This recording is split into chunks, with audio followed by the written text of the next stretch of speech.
있잖아요. 가끔 보면 가장 가까운 사이에서 가장 크게 싸움이 나곤 하죠. 오늘 자료 분석에서는 기독교 안에서 벌어진 아주 오래된 가족 싸움, 바로 칼뱅주의와 알미니안주의 사이에 이 신학적 미스테리를 한번 파헤쳐보려고 합니다. 실제로 이런 말이 있어요. 장로교, 그러니까 칼뱅주의 신학을 배우는 학생이랑 감리교, 즉 알미니안주의 신학을 배우는 학생들을 한자리에 모아두면요. 서로를 거의 원수처럼 대할 때가 있대요. 그 정도로 정말 날카롭게 대립하는 거죠. 그런데 진짜 재밌는 건 여기에 엄청난 역설이 있다는 거예요. 이 두 신학이 사실은 90% 이상 똑같다는 겁니다. 이 모든 갈등이 딱 한 가지, 바로 구원에 대한 교리에서 시작되거든요. 아니, 어떻게 이렇게 작은 차이가 그렇게 큰 분열을 만들 수 있었을까요? 자, 그럼 첫 번째 파트입니다. 이 오래된 개신교 집안 싸움, 그 핵심으로 한번 들어가 보시죠. 다음으로 구원에 대한 이 두 가지 다른 관점을 5가지 핵심 포인트를 통해서 한번 비교해 보겠습니다. 자, 이 표를 한번 보세요. 인간의 본성부터 시작해서 구원의 보증까지 모든 항목에서 완전히 반대 얘기를 하는 것처럼 보이죠. 칼뱅주의는 하나님의 절대적인 힘을, 알미니안주의는 인간의 자유로운 선택을 강조하고 있어요.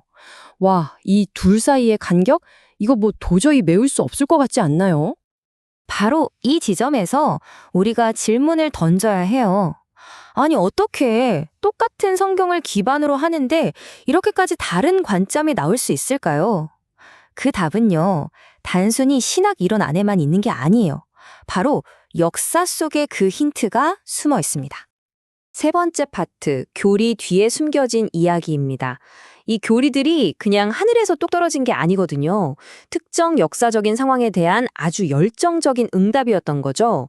그 배경을 이해하는 게 핵심입니다. 자, 이 타임라인을 한번 보시죠. 칼뱅주의는요, 돈으로 구원을 팔던 교황의 권위에 맞서서 아니다, 구원은 오직 하나님의 주권에 달린 것이다 라고 외친 어떻게 보면 필연적인 외침이었어요. 그리고 시간이 한참 흘러서 일부 칼뱅주의자들이 어차피 구원받을 사람은 정해져 있는데 뭐하러 전도해? 라고 말하기 시작하자 이번엔 존 웨슬리가 나타나서 아니지, 인간은 복음에 응답해야 할 책임이 있다 라고 외치면서 알미니안주의의 기틀을 마련한 겁니다. 그러니까 하나는 다른 하나의 왜곡된 버전에 대한 일종의 수정이었던 셈이죠. 네 번째 파트입니다. 도저히 화해 불가능해 보이는 것들을 한번 화해시켜 보죠.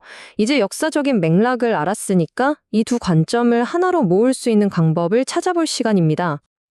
정말 이 두 입장은 영원히 서로를 비난하면서 평행선만 달려야 하는 운명일까요? 자, 이제 오늘 자료 분석의 가장 핵심적인 발견으로 넘어가 보겠습니다. 그건 바로 하나님의 설복이라는 개념입니다. 이 아이디어 하나가 전체 논쟁의 판을 완전히 뒤집어 버립니다. 하나님은 우리를 힘으로 강제로 복종시키는 분이 아니라 우리 인격을 존중하면서 스스로 마음의 문을 열도록 설득하시는 분이라는 관점이죠. 이 그림이 정말 모든 걸 잘 보여주는데요. 예수님이 문 밖에서 똑똑 노크를 하고 계시죠. 그런데 문을 자세히 보면요, 바깥에는 손잡이가 없어요. 안에서만 열 수 있는 문인 거죠. 이 문이 바로 우리 한 사람 한 사람의 인격과 자유의지를 상징합니다. 하나님은 자신이 만드신 우리의 인격을 부수지 않고 우리가 스스로 문을 열 때까지 존중하며 기다려주신다는 정말 강력한 비유 아니겠어요? 자, 이제 모든 조각이 딱 맞춰집니다. 칼뱅주의는 구원에 대한 총론, 그러니까 아주 큰 원칙을 설명하는 거예요. 구원은 전적으로 하나님의 일이라는 거죠. 반면에 알미니안주의는 강론에 해당합니다. 즉, 그 큰 원칙이 우리 각 개인에게 어떻게 적용되는지를 설명해 주는 거죠. 그러니까 이 둘은 적이 아니라 하나는 무엇을, 다른 하나는 어떻게를 설명하는 결국 하나의 진실에 대한 두 가지 다른 측면이었던 셈입니다.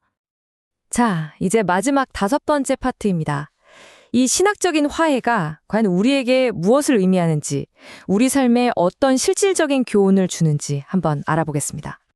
핵심은 이렇습니다. 첫째, 이 두 관점은 서로를 보완해주는 관계라는 것. 둘째, 역사적인 맥락, 즉 왜라는 질문을 던지는 게 정말 중요하다는 겁니다. 마치 합기도에서 상대에게 잡혔을 때 딱 한 가지 기술만 알면 모든 게 풀리는 것처럼 하나님의 설복이라는 개념이 이 모든 논쟁을 풀어주는 열쇠가 되는 거죠. 그리고 가장 중요한 교훈. 하나님이 우리를 그렇게 오래 기다려주신다면 우리도 서로를 좀 기다려줄 수 있어야 하지 않을까요? 정말 흥미로운 건요, 이 역사적인 논쟁이 아주 긍정적인 결과를 낳았다는 거예요. 웨슬리의 그 뜨거운 전도 열정이 칼뱅주의자들에게 엄청난 자극을 줬거든요. 그래서 오늘날에는 두 그룹 모두 선교와 전도에 정말 열정적입니다. 결국 서로의 존재가 서로를 더 좋은 방향으로 이끌어준 셈이죠. 마지막으로 이 질문을 한번 던져봅니다. 우리가 매일 겪는 수많은 갈등들 있잖아요. 정치적인 거, 사회적인 거, 아니면 개인적인 갈등들까지요. 어쩌면 그 속에서도 우리가 놓치고 있는 단 하나의 핵심적인 이해의 조각이 있는 건 아닐까요? 이 질문에 대해서 한 번쯤 생각해 보시는 것도 좋을 것 같습니다.